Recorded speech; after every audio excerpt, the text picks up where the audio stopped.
l'agence de notation internationale Fitch vient d'abaisser la note de défaillance ou de défaut des émetteurs de devises étrangères à long terme, bien sûr, des États-Unis pour cet événement.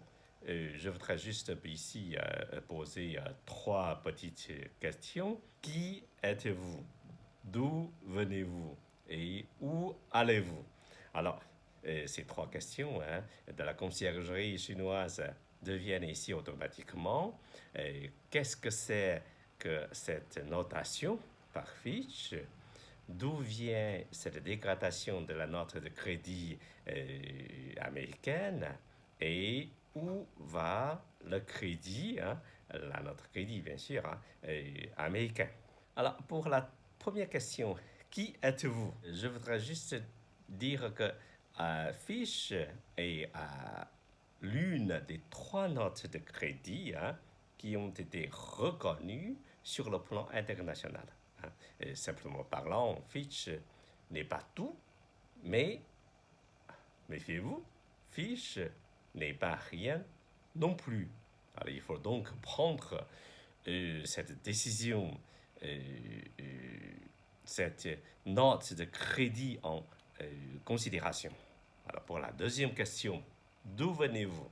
Alors, selon Fitch, l'aggravation des affrontements politiques était l'une des principales raisons de sa décision, faisant notamment état d'une érosion de la gouvernance, entre guillemets, et des impasses répétées sur le plan de la dette, encore entre les guillemets. Alors je pense que Fitch a adopté une attitude assez modérée vis-à-vis des Américains, en mettant d'abord l'aggravation des affrontements politiques à la première place.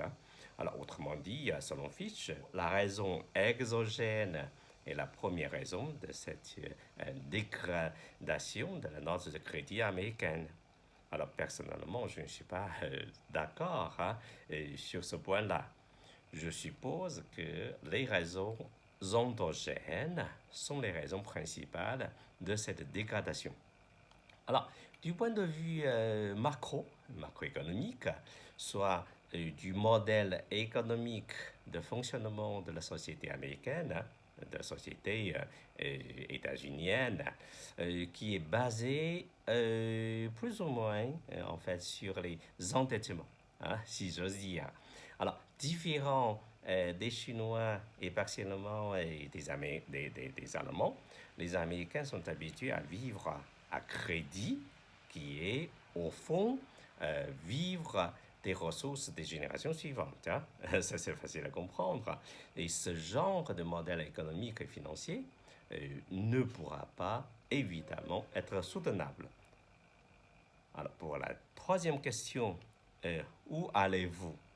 Alors, personnellement, je suis plus ou moins pessimiste vis-à-vis des dettes américaines, surtout du remboursement de ces dettes titaniques déjà.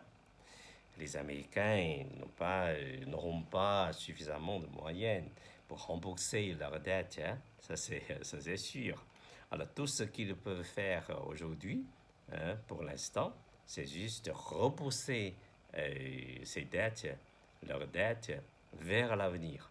Et avec le temps, au fur et à mesure, les dettes seront roulées de manière incroyable. Et tout ça sera un fardeau pour la population américaine. Alors bien sûr, ce que je viens de dire, c'est sur le long terme, sur le moyen, le court et le moyen terme, la notation de crédit par Fitch, cette fois, ne va pas influencer de manière fondamentale ni le marché financier américain dans son ensemble, ni le marché des dettes de devises américaines dans le monde. Alors, mais les décideurs de politiques américaines doivent agir dès maintenant pour réformer le modèle économique et financier à l'américaine, sinon l'avenir sera inquiétant.